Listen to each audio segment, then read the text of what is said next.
Welcome back, everyone. My name is Patrick. You're watching the Fanatic Rundown.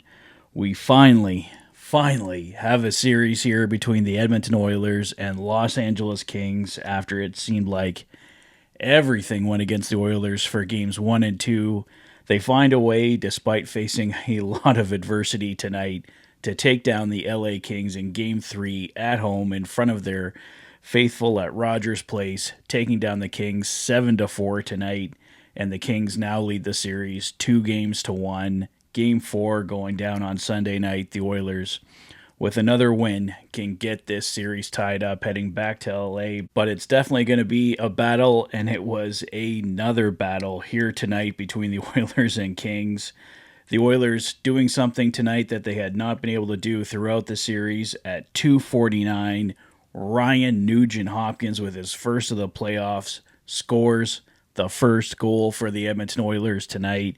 We were talking about that on the Heavy Hockey Oilers Live podcast the other night. I've mentioned it in my videos. That was an absolutely key thing for the Edmonton Oilers to do tonight. Nuge scores that one from Hyman and McDavid, like I said, at 2:49. And then Evan Bouchard at 8:43, the first of two big goals on the night for the Edmonton Oilers. He puts them up 2-0 on the power play. Something else the Edmonton Oilers had to do was find a way to score on the power play. They needed just 3 seconds, I believe, on that one. Evan Bouchard with a howitzer.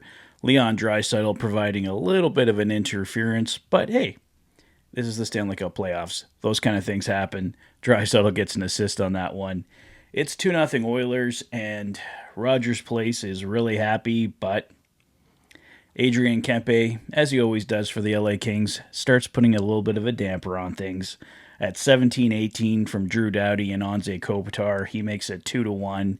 It's 2-1 Oilers after one, and the second period gets a little dicey here for the Oilers. The officiating definitely all over the place once again, and it seemed the Oilers were getting a few more of the calls. The Kings didn't seem to be doing anything wrong, and on the power play, they definitely didn't do anything wrong. At 5:43, Kevin Fiala ties the game at 2, and then Drew Doughty at 15:07, as I mentioned, on the power play once again, gives the Kings the 3-2 lead.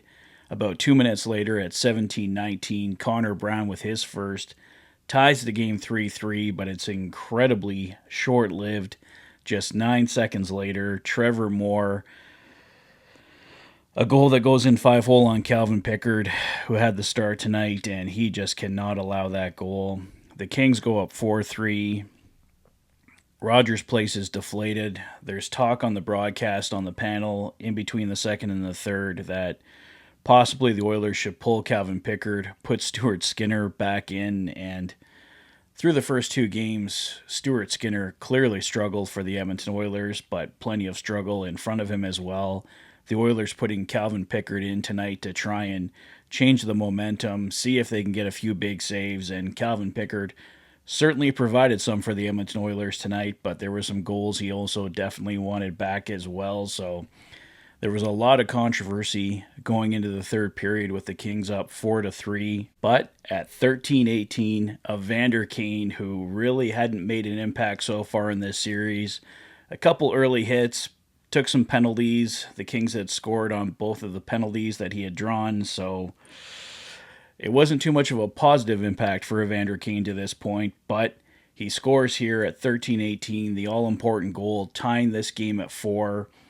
It was initially a kicking motion from Evander Kane, but the puck was kicked into Kemper. Kane buried the rebound. The goal was reviewed, showing that it was initially called no goal on the ice. The goal was reviewed, cleared, and then the LA Kings inexplicably challenge it for goalie interference when there was really no clear goalie interference whatsoever. But hey, the Edmonton Oilers definitely take it because the goalie interference is shot down. The Oilers get a power play, and almost immediately on the power play, Evan Bouchard with his second of the night, once again from Leon Draisaitl. So Draisaitl and Bouchard really connecting on the power play tonight for the Oilers. That's your game winner at 13:28. Evan Bouchard giving the Oilers the 5-4 lead, and then a couple empty net goals from Connor McDavid and Connor Brown at 18:20 and 19:52 put the Oilers up 7-4, and they collect the 7-4 victory here tonight. So, like I said, the goalie controversy still kind of continues. 4 goals given up by Calvin Pickard tonight. I was saying going into this one that I wanted the Oilers to keep the Kings at most 3 or less. So the Kings hitting 4. Was a little upset with that, but obviously the end result tonight, I'm happy with the Oilers getting the win that they just absolutely had to get. They could not in any way, shape, or form allow the Kings to take a 3-0 series lead. I just did not see this team being able to win 4 straight. So we've definitely got a series now, 2-1. The Oilers have life. They score 5 goals with a goalie in the net tonight, couple empty netters. So not going to get too excited about the 7 goals because it's really only 5 with Darcy Kemper in there. But at least, talked to the LA Kings the other night when the Oilers managed to come back and tie that game 5-5. Sure, the Kings end up winning that game 6-5, but they missed a couple empty net chances. That allowed the Oilers to come back. So say the Oilers don't get those goals from Connor McDavid, Connor Brown, the Kings tie this one. We're talking about a completely different topic tonight. So, hey, empty net goals, they're important, and the Oilers get 2 of them tonight to secure a 7-4 victory. They outshoot the Kings tonight 36-28. Both teams going 2 for 2 on the power play tonight. Evan Bouchard with a couple power play goals. So that was something the Oilers really needed to focus on, improving their special teams. The Kings with 2 power play goals on their own. So still work for the Oilers to do penalty kill wise, but on the power play, getting a couple power play goals in a big Game 3 victory, definitely huge, definitely massive for this team.